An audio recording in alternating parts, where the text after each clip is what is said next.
มีหลายคนอยากได้บ้านย่านจตุโชติแต่กำลังห่วงเรื่องระยะเวลาการเดินทางเข้าเมืองวันนี้นะครับเราอยู่ในโครงการที่จะทำให้หลายๆคนเข้าเมืองได้สะดวกและรวดเร็วมากกว่าอีกหลายโครงการชั้นในด้วยซ้ำไปวันนี้เราอยู่ที่นี่ครับบูราสิริจตุโชติ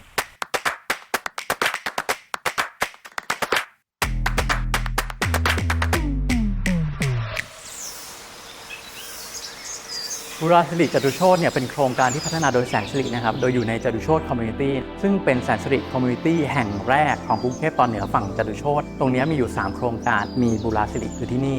มีสลามสิริอีกโครงการหนึ่งแล้วก็มีที่ดินอีกแปลงหนึ่งนะครับที่เขายังไม่ได้ตัดสินใจนะว่าจะทำเป็นโครงการอะไรที่เราบอกไว้ว่าจุดนี้เดินทางเข้าเมืองไวกว่าหลายโครงการชั้นในเพราะเส้นจตุโชติเชื่อมเมืองง่ายกว่าที่หลายคนคิดถ้าใช้ทางด่วนเมื่อขึ้นทางพิเศษฉลองรัฐก็วิ่งยาวต่อเนื่องถึงรามอินทราลาดพร้าวเอกมัยและทองหล่อหรือแม้แต่เข้าเส้นสุขุมวิทก็ทำได้อย่างรวดเร็วจุดขึ้นทางด่วนอยู่ห่างแค่5นาทีออกจากโครงการกับรถเพียง2ครั้งก็ขึ้นทางด่วนฉลองรัฐได้เลยขากลับยังใช้มอเตอร์เวย์กาญจนาภิเษกเป็นอีกเส้นทางในการกลับบ้านได้สะดวกลงปุ๊บก็ถึงโครงการทันทีในเร็วๆนี้จะมีการต่อส่วนขยายทำพิเศษฉลองรัฐไปลำลูกกาทำให้เมืองขยายตัวอย่างรวดเร็วโซนนี้ก็จะกลายเป็นโซนชั้นในมากขึ้นทันทีตลอด10 ปีที่ผ่านมาเนี่ยแสนสิริเขาทำให้เห็นเลยนะครับว่าคำว่าคอมมูนิตี้เนี่ยไม่ใช่เพียงแค่คำพูดเท่ๆเนาะแต่เขาพาผู้คนมาใช้ชีวิตร่วมกันทำกิจกรรมร่วมกันได้อย่างอบอุ่นโดยเฉพาะโครงการที่อยู่ในคอมมูนิตี้เนี่ยจะรู้สึกปลอดภัยและอุ่นใจมากกว่าเดิมระยะเวลาที่ผ่านไป10 ปีเนี่ยโครงการที่อยู่ในคอมมูนิตี้สภาพแวดล้อมบรรยากาศยังค่อนข้างจะดูดีนะเมื่อเทียบกับโครงการที่อยู่เดี่ยวๆด้วยคนที่จะซื้อบ้านแสนสิริเนี่ยต้องเคยลองไปคอมมูนิตี้ของแสนสิริที่ไหนสักครั้งหนึ่งมาแล้วนะครับเขาเวลคัมคนนอกด้วยให้ไปร่วมกิจกรรมที่คิวเรตแบบนั้นประสบการณ์ที่อบอุ่นเหล่านี้เนี่ยในอนาคตก็คาดว่าอาจจะเกิดขึ้นที่จตุโชติคอมมูนิตี้แห่งนี้ได้เหมือนกันครับในโครงการนี้มีแบบบ้านทั้งหมด3แบบเดี๋ยวเราจะพาทุกคนไปชมแบบบ้านทั้งหมดด้วยกันเลยครับแบบบ้านโมเรนนี้ให้ที่จอดรถในร่มถึง3จอดนะครับแล้วก็ยังมีทางลาดสำหรับผู้สูงอายุอีกด้วยส่วนที่ดินเนี่ยเขาให้เลือกตั้งแต่106ตารางวาจนถึง138ตารางวาเลยนะครับพื้นที่ใช้สอยด้านในเนี่ย384ตารางเมตรและณจุดนี้นะครับคือจุดทางเข้าแบบ Official เดี๋ยวเราเข้าไปดูด้านในกันครับแบบบ้านโมเรนเนี่ยเป็นบ้านหลังใหญ่มากๆเลยนะครับรองรับครอบครัวขนาดใหญ่อย่าง private living ตรงนี้เนี่ยมีให้มากถึง4โซนนี่เป็นเพียงแค่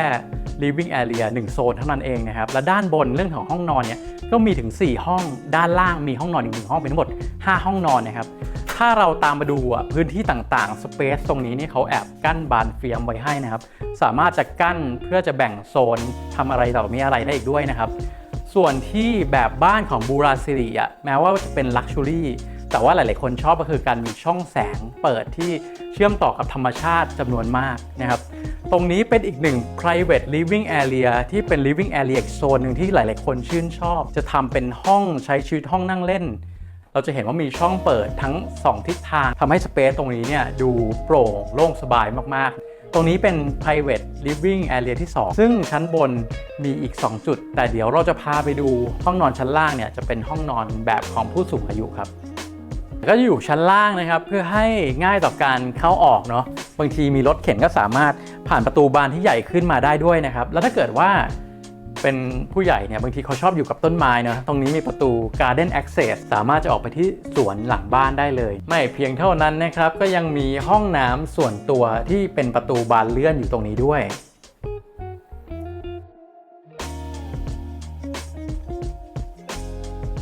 พื้นที่ living area ของบ้านนี้ก็เข้าใจง่ายนะครับเป็น open space เชื่อมต่อระหว่าง living ใหญ่กับพื้นที่ dining area นะครับแล้วก็บริเวณส่วนนี้เนี่ยอาจจะทำเป็น pantry สำหรับการจัดอาหารเพื่อจะเสิร์ฟด้านหลังเนี้ยจะเป็นครัวนะครับครัวแล้วก็ห้องน้ำของแขกประตูที่ออกไปสู่ลานจอดรถแล้วก็ access กับบริเวณทางลาดได้ด้วยส่วนห้องครัวรองรับครอบครัวที่ใหญ่ขึ้นนะครับจุดซักล้างสามารถจะวางเครื่องอบผ้าเครื่องซักผ้าแล้วก็จบตรงนี้ได้เลยนะครับมีห้องเมดอยู่ทางนี้แล้วตรงนี้ก็เป็นห้องน้ำของเมดคนขับรถเนี่ยก็อาจจะเข้าห้องน้ำตรงจุดนี้ได้ด้วยนะเพราะว่าทางนี้เป็นที่จอดรถนะครับบริเวณนี้ก็เลยมีจุดใส่รองเท้าแล้วก็มีตู้เก็บรองเท้าออกแบบไว้ให้ด้วยพอกลับมาบ้านเนี่ยไม่จำเป็นจะต้องไปผ่าน living area ฝั่งนู้นเนาะเรากลับมาบ้านปุ๊บเราก็ขึ้นไปชั้น2ที่นี่ได้เลยครับ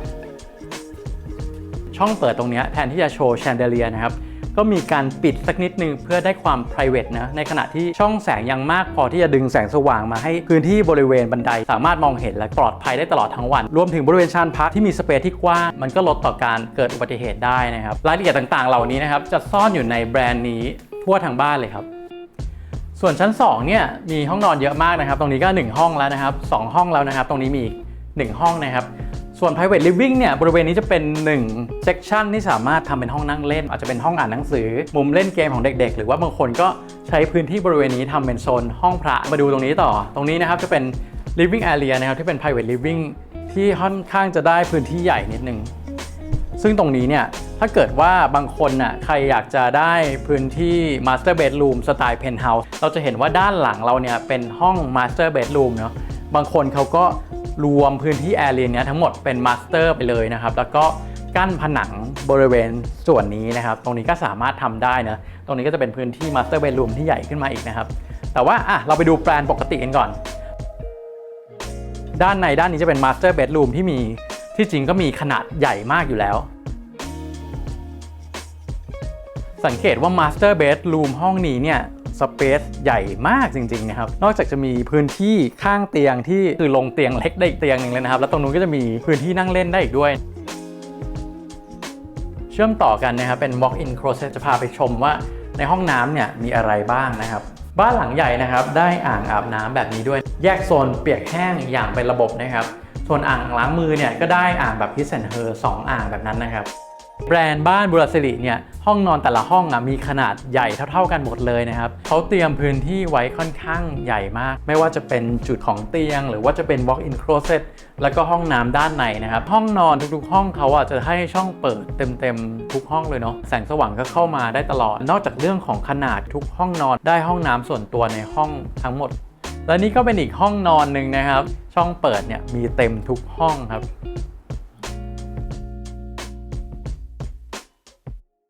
และบ้านหลังนี้นะครับแบบบ้านที่2วิโนนานะครับ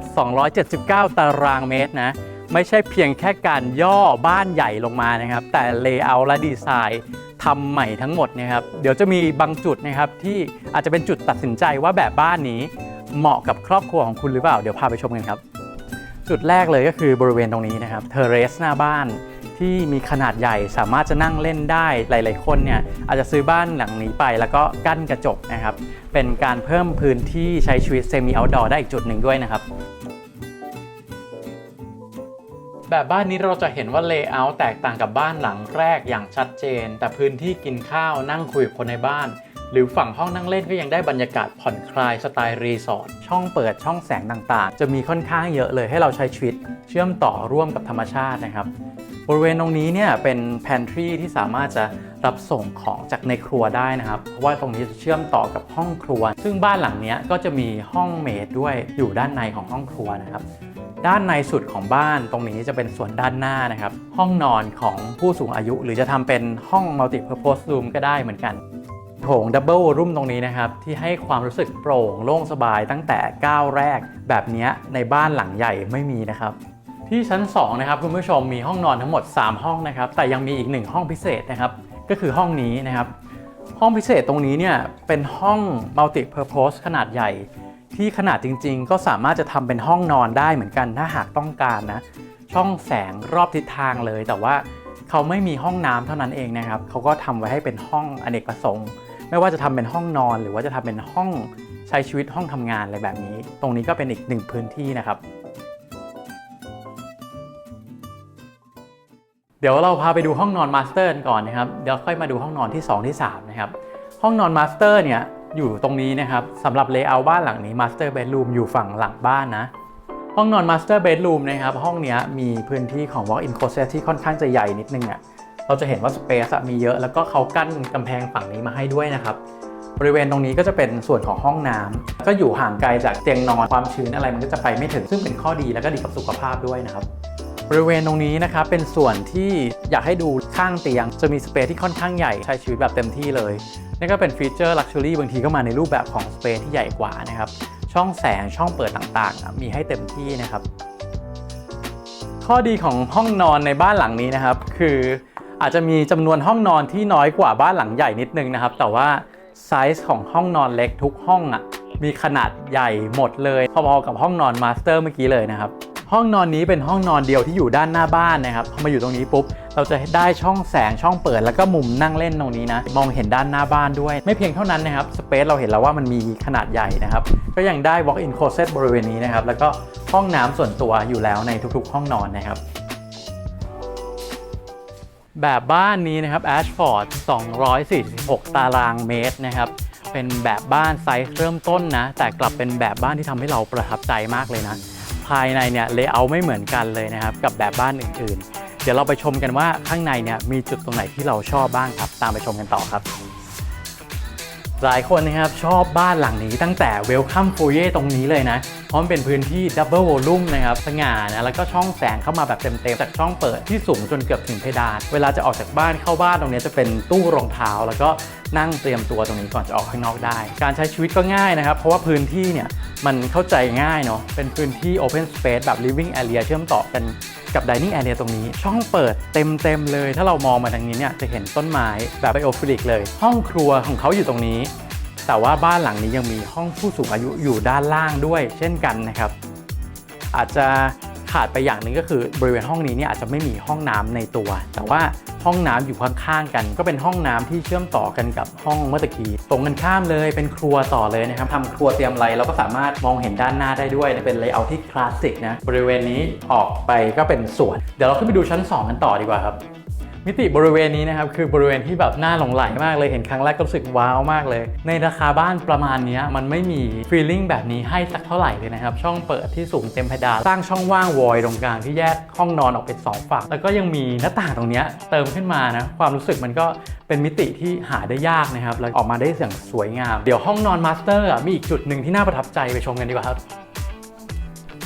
ทั้งแบบบ้านใหญ่แบบบ้านกลางในโครงการนี้เนี่ยไม่มีความรู้สึกแบบนี้เนาะนี่คือ Sanctuary Space พื้นที่ Semi Outdoor ที่เติมเข้ามาใน Master Bedroom เฉพาะบ้านหลังนี้เท่านั้นนะครับคือตอนเห็นเนี่ยยังไม่รู้นะว่าจะเอาพื้นที่ส่วนนี้มาใช้ทำอะไรในชีวิตจริงเนาะแต่มันน่าหลงไหลอ่ะมันเปลี่ยน feeling ของบ้านไปเลยมิติของการใช้ชีวิตอ่ะมันดูพิเศษบ้านหลังนี้มี4ห้องนอนนะครับชั้นบนเนี่ยมี3ห้องนอนซึ่งก็มีห้องนอนเล็กอีก2ห้องส่วนอีกห้องนึงเนี่ยอยู่ทางนี้จะมีสเปซที่ใหญ่กว่านะครับพอๆกับมาสเตอร์ห้องเมื่อกี้เลยอาจจะเป็นห้องนอนลูกในอนาคตก็ได้นะครับห้องนี้ส่วนของ Clubhouse เนี่ยก็ได้แรงบันดาลใจมาจากสถาปัตยกรรมนิวอิงแลนด์เต็มๆนะครับเรื่องของดีไซน์เส้นโค้งโดยเฉพาะบริเวณของหลังคาจะเห็นชัดเลยว่ามันจะเหมือนสถาปัตยกรรมจากทางฝั่งนั้นนี่เป็นบูราสิริหนึ่งในไม่กี่โครงการเท่านั้นนะครับที่มีเลคอยู่ในโครงการด้วยทำให้เชื่อมต่อความชุ่มชื้นความรู้สึกสงบแล้วก็เป็นส่วนตัวอยู่ในนี้เนี่ยเป็นพิเศษหลายๆโครงการไม่มีแบบนี้นะที่นี่มีมุมทั้งมุมสงบและมุมเชื่อมต่อกับธรรมชาติที่ออกมาได้สวยจริงๆเดี๋ยวเราเข้าไปดูคลับเฮาส์ด้านในกันครับทางเข้าจะอยู่บริเวณด้านข้างตรงนี้นะครับก็จะเป็นซุ้มประตูที่สูงโอดโถงแบบนี้เลยนะครับและก่อนที่จะเข้าสู่ด้านในเขาจะมีห้องบริเวณด้านนอกให้ใช้อีก2ห้องก็คือฝั่งนี้เป็น Multi Purpose Room นะครับเป็นฝั่งที่เป็นสระว่ายน้ำแล้วก็ Meeting Room อยู่ฝั่งนี้นะครับบรรยากาศก็จะสวยๆเห็นเลคเห็นเมนเกตด้านหน้าแล้วมีการจัดห้องเอาไว้แบบว่าใช้งานสามารถทำเป็น Co-working ได้นะครับบรรยากาศใช้งานง่ายๆส่วนอีกห้องนึงเป็นฝั่ง Multi Purpose Room นะครับฝั่งนี้เนี่ยก็จะเป็นห้องที่ติดสระว่ายน้ำนะครับจะเป็นเชิงแนวห้องรับแขกมากกว่าสมมุติว่าคุณมีแขกไปใครมาที่อาจจะอยากได้ความ private นะครับไม่ได้อยากให้เข้ามาถึงตัวบ้านเราเนี่ยเราสามารถนัดคุยกันที่นี่ได้นะครับบรรยากาศดีเลยโชว์สระว่ายน้ำสวยๆและในส่วนด้านในของ Clubhouse นะครับเดี๋ยวเราตามมาชมกันบริเวณนี้เข้ามาถึงก็จะเจอกับ Double Volume เลยนะครับเป็นบริเวณ2ชั้นซึ่งด้านบนจะเป็นส่วนของฟิตเนสนะครับด้านล่างเนี่ยก็เป็นพื้นที่รับแขกไว้ให้นั่งชมวิวซึ่งโครงการบูราสิริเนี่ยก็ไม่ได้มีลูกบ้านเยอะอยู่แล้วนะครับไม่จำเป็นจะต้องวางซีทไว้ให้แบบเยอะจนเกินจำเป็นเนาะบางทีพื้นที่ว่าง void space ต่างๆเนี่ยมันก็ทำให้ความรู้สึกโล่งโปร่งแล้วก็เป็นส่วนตัวอันนี้ก็เป็นส่วนของความ luxury ในการใช้ชีวิตนะครับ2ฝั่งเนี่ยจะมองเห็นน้ำทั้งคู่เลยก็เป็นอีกส่วนหนึ่งของคอนเซปต์ในเรื่องของนิวอิงแลนด์เดี๋ยวเราขึ้นไปดูชั้นบนกันนะครับในส่วนของ Clubhouse ที่ชั้น2เนี่ย เขามีอีก2ห้องนะครับแยกเป็นด้านหน้าเป็นฟิตเนสส่วนฝั่งนี้จะเป็นฝั่งของคิดรูมนะครับซึ่งจะเป็นห้องของเด็กๆเนาะด้วยดีไซน์ของนิวอิงแลนด์เนี่ยเขาก็จะเป็นเมืองชายฝั่งนะครับเพราะฉะนั้นห้องนี้เนี่ยจะมีนี่ครับประภาคารนะครับเสริมสร้างจินตนาการของเด็กๆแล้วก็มีที่ให้ปีนป่ายเนาะบริเวณนี้เนี่ยถ้าตกก็ไม่ต้องกังวลเพราะว่ามีกันกระแทกเบาะหนาๆนะครับฟิตเนสนะครับเดี๋ยวเราเข้ามาชมด้านในกันห้องฟิตเนสเนี่ยมีอุปกรณ์ครบครันอยู่แล้วแน่นอนนะครับเพราะว่าเป็นโครงการระดับนี้แล้วมากกว่าจำนวนลูกบ้านอยู่ระดับหนึ่งเนาะพอเทียบกับสัดส่วนนะครับแล้วก็มีวิวด้านหน้า